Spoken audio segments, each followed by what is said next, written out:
The first thing we need to deal with as we look at the writings of John is to ask ourselves the issues concerning authorship. And there have been at least 150 years of discussion and argument concerning the writings of John. One of the reasons for this is because of when actually was the gospel written, when were the letters written, and when was the revelation actually written. And of course, one of the problems with that is that some of the writers were even prepared to say that the gospel wasn't written until the middle of the 2nd century. Obviously, a long time after John, the disciple of Jesus, would have lived. That's moved a little bit in the sense that some evangelical theologians today would put the writing of John's gospel actually even before the destruction of the temple in 70 AD. So we have a date that can range anywhere from 50 AD all the way through to 150 AD. And so you can imagine that that would create a certain amount of discussion and argument. What we've come to understand now, and most probably most of the major theologians today would believe, is that we need to take a compromise between 50 and 150 and say that most probably John's gospel is written somewhere around 80 to 90 AD. Now, if we think of that as 80 to 90 AD,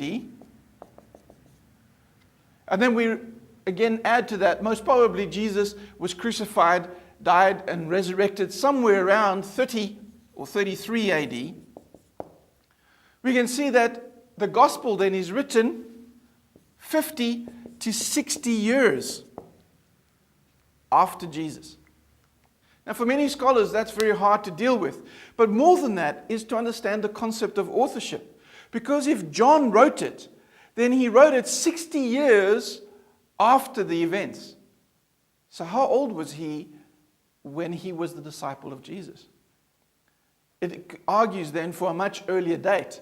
But that's not the end of the story, because some people believe that, of course, the letters of John have to be written after the gospel, because the letters are a response to the Gospels. And we'll deal with that a little bit later in this module.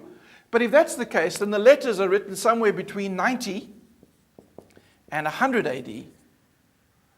And the book of Revelation, or the Revelation of John, is written also between 95 and 100 or 110 AD.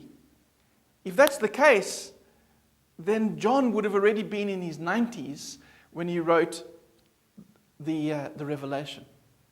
Now, if that's the case, that makes it all very tricky, because, of course, very few people lived to those very, very old ages.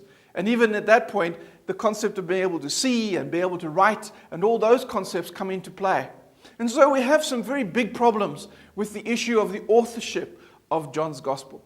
One of the reasons why we have so many issues with authorship is because very few of the writers of the time quote from John. In fact, the first person to quote John and John's Gospel is the theologian Irenaeus. And that is in the late 2nd century.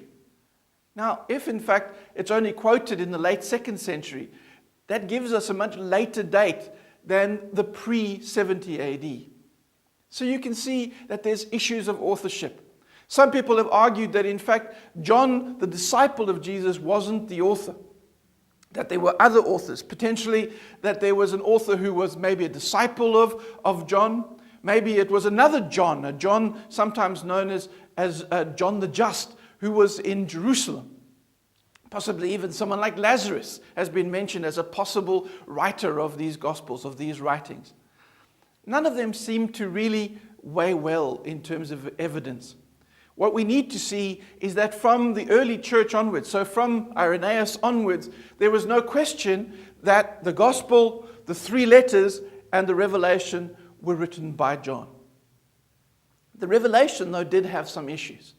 Even when it came to writing up the canon or putting together the canon of the New Testament in the 4th century, we see that 2 books of the canon were debated heavily and were questioned whether or not they should be put into the canon at all.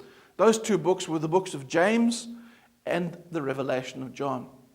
Now, the reason why the Revelation of John became a critical factor was because the type of writing, the writing that the Gospel or that the Revelation of John is, actually didn't connect for people. It was very different to everything else that was in the New Testament. And so the theologians of that time, who were naturally conservative, their first inclination was to leave it out and to make it part of what's called the New Testament Apocrypha or the New Testament Pseudepigrapha. So these other writings that would be part of the New Testament.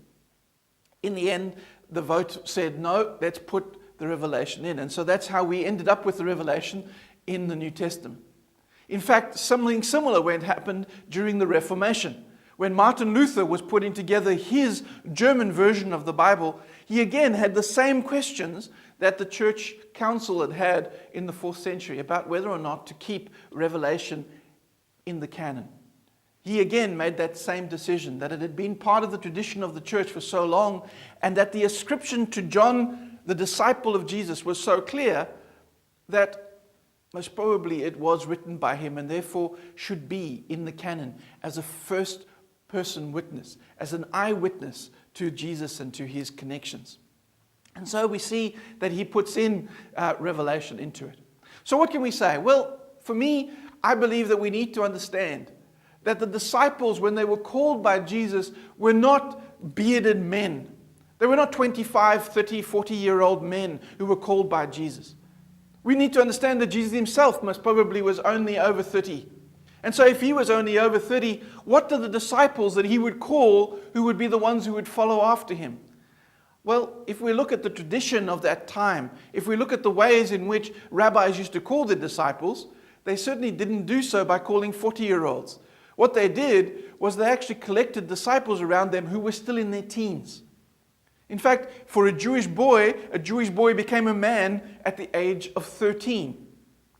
And it's after the age of 13 that they would then begin the trade with their father. Their father would then maybe trade them off to another person, another tradesman, where they could learn another trade. What we need to see is that when Jesus calls these disciples, they're most probably at that age where they're beginning to learn the trade.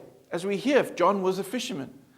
Maybe was he a fisherman or was he training as an artisan in fishing? And that's when Jesus called him.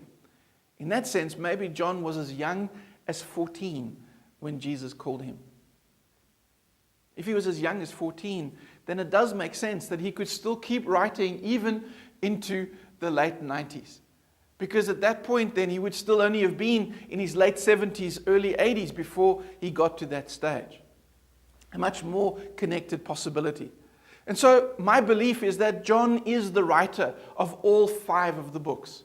And that those books were written between the period from about 80 AD through to 100 AD. That in those 20 years was the period when John began to actually write down the things that had become important for him. That after a lifetime of reflecting on Jesus, reflecting on him, of being a teacher within Ephesus, that there he had then said, I need to now write this down. I need to now put this down so that it can be there for the generations who will come after me. I believe that John was the writer, and that John wrote in order to reflect on what Jesus meant to him and would continue to mean to the church.